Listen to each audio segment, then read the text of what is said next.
এই চ্যানেলটিতে আমাদের আশেপাশে ঘটে চলা সত্যি ঘটনাগুলোই গল্পের আকারে বলা হয়। আজকের গল্পটিতে আমাদের মনই হলো প্রধান চরিত্র।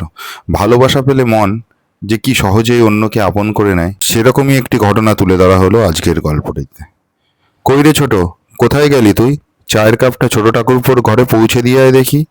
আর বর্দি ভাই, তুমি আটাটা মেখে ফেলো। শীতের এরও বেলা, কখন যে দেখতে দেখতে সময় চলে যাচ্ছে। সকালের নরম ওমে বিছানায় পাশ ফিরে শুয়ে চাদরটা টেনে নিতে নিতে ঈশার কানে আসে ওর শাশুড়ি মা সুধাময় দেবীর কণ্ঠস্বর। উফ, পারেও বটে এই গুহ ঠাকুরতা বাড়ির লোকগুলো। কাক ডাকা ভোর থেকেই এদের জীবনযাপন শুরু হয়। কেউ রান্নাঘরে খাবারের আয়োজনে ব্যস্ত, কেউ কলতলায় ঝপঝপ করে গায়ে স্নানের জল ঢালছে, আবার কেউ বা ঠাকুর ঘরে পুজোর গোছগাছ সারছে। আর রাত 11টা বাজতে না বাজতেই সব নিস্তব্ধ। এই বাড়ির ছেলে আদিত্যর সাথে ঈশার এই বাড়িতে বিয়ে হয়েছে মাত্র 20 দিন হলো। তার মধ্যেই ও যেন হাঁফিয়ে উঠেছে। আসলে বিয়ের পর এক পরিবেশ থেকে সম্পূর্ণ অন্য পরিবেশে এসে পড়লে যা হয় আর কি। এখনকার ভাষায় নিউক্লিয়ার ফ্যামিলি থেকে এক ধাক্কায় যৌথ পরিবারে এসে পড়া।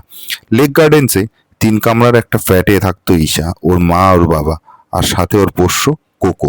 তিনজনের ছিমছাম সংসারে অনেকটাই নিরিবিলি ছিল। সবাই যে যার মতো থাকতো। আর এখানে যে দিনরাত পাখির কলকলানি। বাবা যে কি দেখলো এই আদিত্যর মধ্যে, যে বিয়ে বিয়ে করে একেবারে নেচে উঠলো। অবশ্য ওর যে বিয়ের বয়স হয়নি সেটাও নয়, চাকরিও পেয়ে গেছিল একটা বহুজাতিক সংস্থায়। কদিন পরে বিয়ে হলে মহাভারত কি অশুদ্ধ হতো তেমন কে জানে। কিন্তু গত বছর বাবার হার্ট অ্যাটাক হওয়াতে মনের দিক থেকে দুর্বল হয়ে গেলেন। হঠাৎ কিছু হলে একমাত্র মেয়ের কি হবে সেই ভাবনায় শেষমেশ বাবার অফিসেরই এক সহকর্মী মারফত ভবানীপুরে এই গুহ ঠাকুরতা বাড়ির মেজ ঘরের ছেলে আদি ওরফে আদিত্যর সম্বন্ধ এলো। আদিত্য একটি বিদেশি কোম্পানিতে কপিরাইটারের কাজ করে, এমনিতে পাত্র হিসাবে সুপ্রতিষ্ঠিত। কিন্তু সমস্যা অন্য জায়গায়। এই বাড়ি ছেড়ে কোথাও যাবে না, অন্তত এ কদিনে ঈশা যা বুঝেছে সেই থেকে ওর এই ধারণা জন্মেছে। সব মিলিয়ে এই বাড়ির লোক সংখ্যা এখন 15। আদির জ্যাঠা জেঠি, জ্যাঠতুতো দাদা বৌদি, আর ওদের 2 ছেলে, সব মিলিয়ে 6 জন। আদির বাবা মানে ঈশার শ্বশুর মেজ, ওনারা মিলিয়ে 4 জন। আর ঈশার খুড়শ্বশুর মানে আদির কাকা, ওনার বউ, আর 2 মেয়ে আর এক ছেলে মিলিয়ে 5 জন।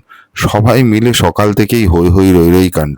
কেউ অফিস যাবে, কেউ স্কুলে, কারোর আবার কলেজ, টিউশন। যৌথ হাঁড়িতে রান্না হচ্ছে নানা পদ। ছুটির দিনে টানা বারান্দায় বসে খাওয়া হচ্ছে একসাথে। আর সপ্তাহের দিনগুলোতে বাড়ির পুরুষরা কাজে বেরিয়ে গেলে দুপুরে খাওয়া দাওয়া সেরে শুরু হয় 3 শাশুড়ি মানে ঈশার নিজের শাশুড়ি, জেঠি শাশুড়ি আর খুড় শাশুড়ির আড্ডা। সেটা কখনো বা দক্ষিণের টানা বারান্দায়, কখনো বা ছাদের মিঠে রোদে গায়ে এলিয়ে ম্যাগাজিন পড়তে পড়তে, আবার কখনো বা আচার বানানোয় সময়। ঈশার কপালে যে কি আছে কে জানে। এই বাড়ির বউরা কেউ চাকুরিরতা নয়।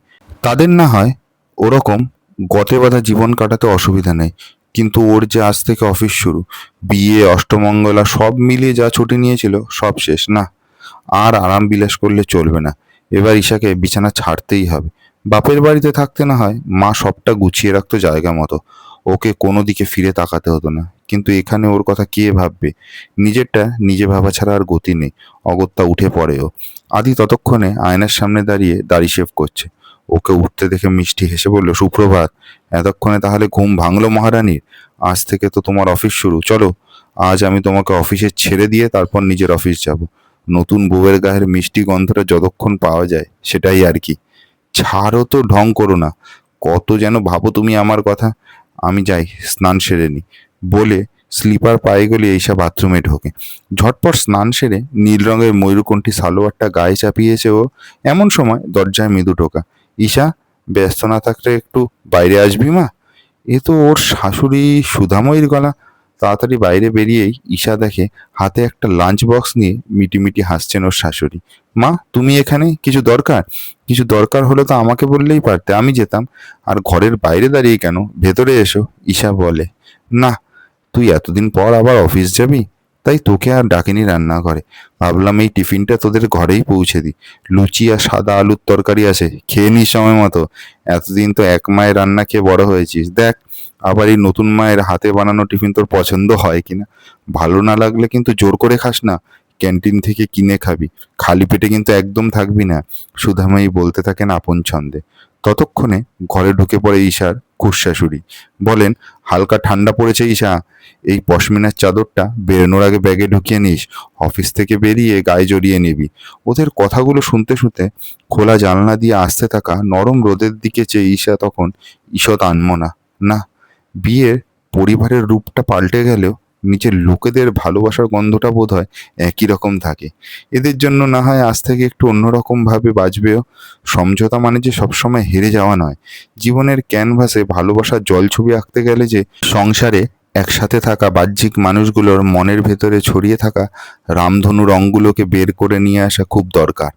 আইনি পরিভাষায় এটা শ্বশুরবাড়ি হলে কি হবে, এই গুহ ঠাকুরতা বাড়িতে ঈশা খুঁজে পেয়েছে ওর ভালো থাকার রসদ। আজ থেকে লেক গার্ডেন্সের বাড়িতে বাবা মার পাশাপাশি এই মানুষগুলোকেও আর অন্য চোখে দেখবে না ও। কিরে, কি ভাবছিস? আমাদের কথা কি কানে যাচ্ছে তোর? টিফিনের ব্যবস্থা তো হলো, তাই বলে খালি পেটে অফিস বেরোবি নাকি তুই? আমি একটু গরম ভাত, সিদ্ধ ডাল আর পোস্তর বড়া ভেজে থালা বেড়ে দিয়েছি, কিন্তু তুই জলদি আয়, নইলে ঠান্ডা হয়ে যাবে বড়াগুলো। হুঁশ ফিরতেই ঈশা দেখে ওর জেঠি শাশুড়ি ওকে ডাকতে এসেছেন সব কাজ ফেলে। হ্যাঁ, এটাই ভাবছি যে আজ অফিস থেকে বাড়ি ফিরে সব মেয়েরা মিলে একটা সিনেমা দেখতে গেলে কেমন হয়। রাতের খাওয়াটা বাইরেই সেরে নেব, আগামীকাল সপ্তাহের শেষ, বেশ মজা হবে কিন্তু। কি বলো তোমরা? রাজি থাকলে বলো, আমি অনলাইনেই টিকিট কেটে নেবো তাহলে। ঈশা বলে লাঞ্চ বক্সটা ব্যাগে ঢোকাতে ঢোকাতে।